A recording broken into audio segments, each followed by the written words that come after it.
That night, I sat across from Emily Sanchez, my attorney. A woman as sharp as broken glass and twice as unyielding. Her office smelled faintly of cedar and gin, the latter hidden behind a fake potted plant, because why not? She scanned the stack of reports, fraudulent leases, and Clearstone documents I'd gathered. This isn't just civil overreach, she said, tapping the top folder like a drumbeat of impending chaos.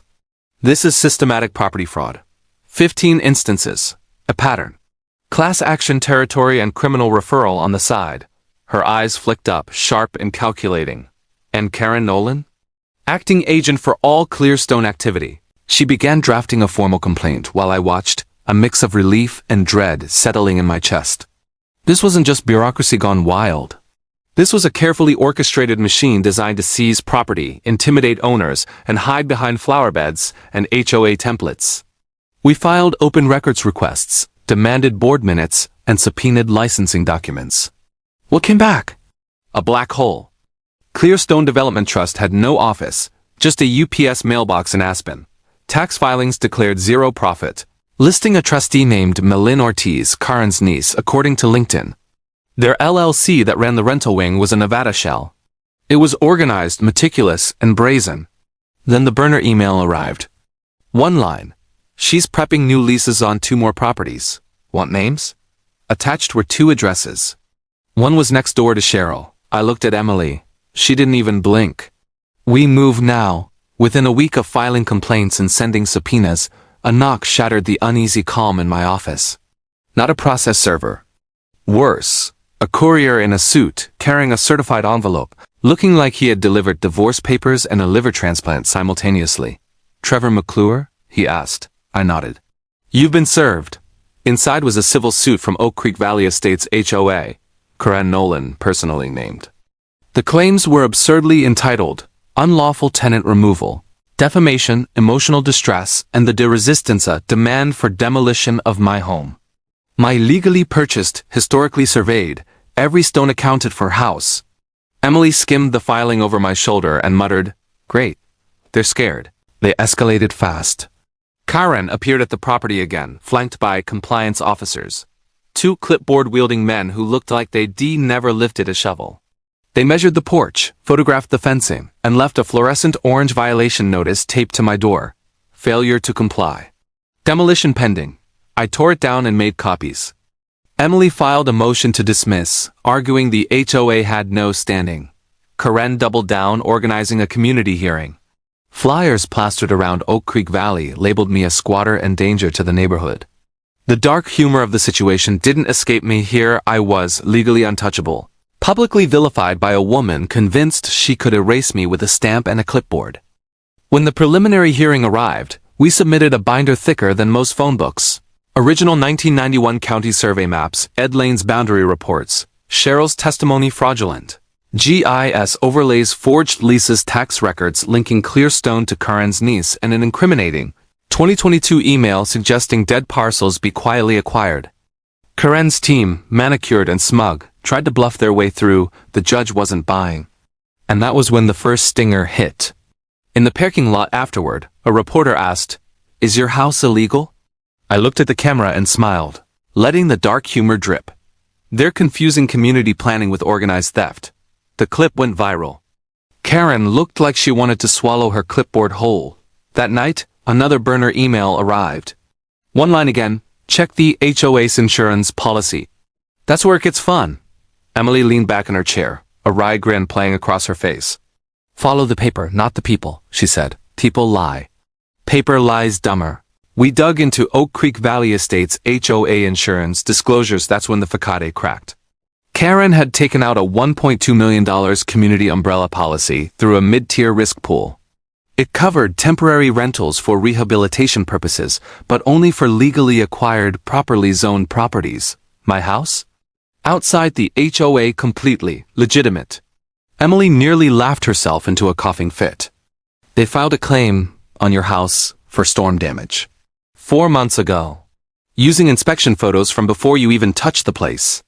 Someone on the inside had fed Karen Intel County inspection dates. Property access just enough to justify defrauding an insurer. I felt a chill.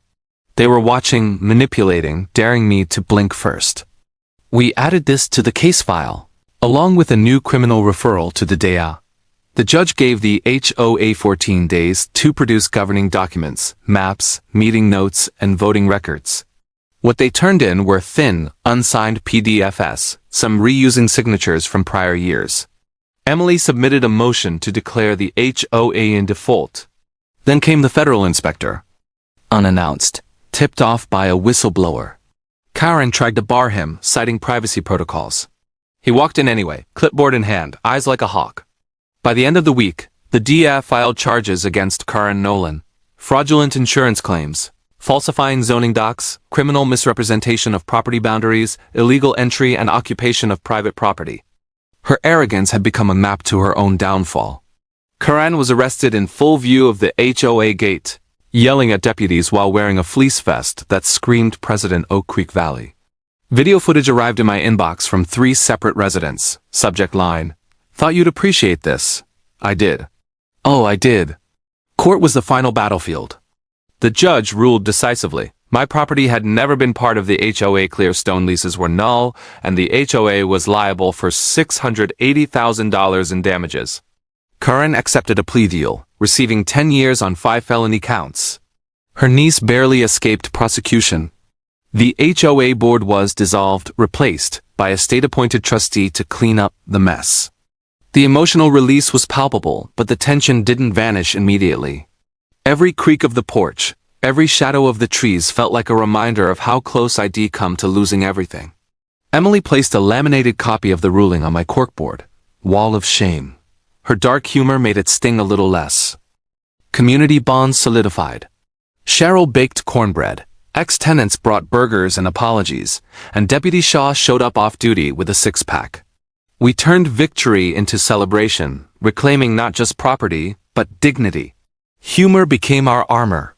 Fondant Karen figurines peeked from a sugar window on the 3-tier cake. T-shirts read, "I survived Hogetten."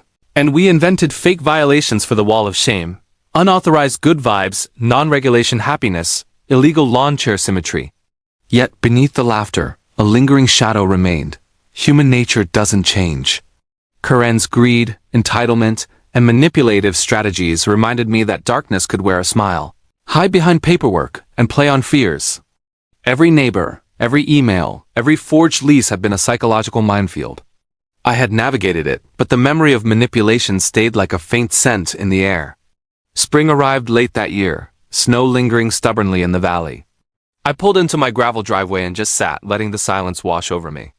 No inspectors, no strangers pacing my land, no fluorescent violation notices plastered on the door. Just wind, pine scent, and the mountains stretching wide like they had no idea what human greed had tried to claw over them. Inside, the house smelled of cedar oil and fresh stain. Miguel and his crew had finished the interior 2 weeks prior. John had over-engineered the deck so it could outlast the century. Everything was mine, my vision, my labor, my fight. Every beam, nail, and board a small victory against bureaucracy and entitlement. I stepped onto the porch, taking in the panorama of snow melting into wildflowers, pushing through frostbitten soil like little fists of defiance. By 3 p.m., the driveway was alive with chaos and laughter. Cheryl arrived with cornbread and whiskey. Former tenants brought burgers, apologies still in tow, but the humor and camaraderie outweighed guilt. Someone rolled in a cake shaped like a log cabin, complete with tiny fondant boots on the porch and a plastic Karen peeking from a sugar window. I laughed so hard I almost fell off the deck. Emily showed up late, holding a laminated copy of the judge's ruling like a battle flag. She pinned it to the wall of shame, a corkboard that became our darkly comedic monument to victory. We posted fake violations, unauthorized good vibes, illegal lawn chair symmetry, non-compliant happiness. Even Deputy Shaw appeared, aviators on, 6-pack in hand, pointing to the barbecue.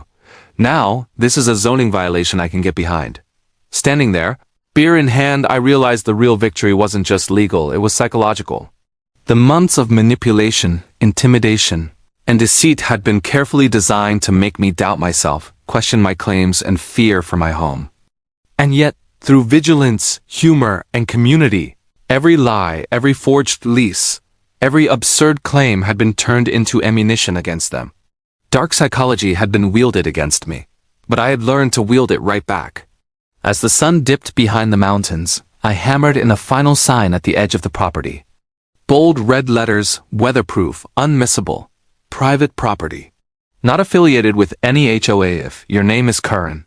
Turn around. I stepped back and let the starlight flicker across the driveway. Fire pit crackling, laughter echoing. It wasn't just home, it was earned territory. Every joke, every t-shirt, every fondant figurine was a declaration. You don't intimidate what you can't touch. And the dark stinger? I heard someone laugh from the edge of the tree line.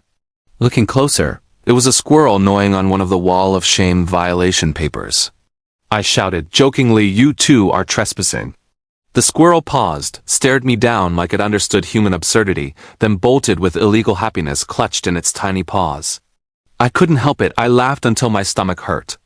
The fight had been long, brutal, and psychologically draining. But justice, humor, and a touch of darkness had prevailed. My house, my land, my peace, my story, it was mine, unchallenged, uncontested, and unapologetically survived.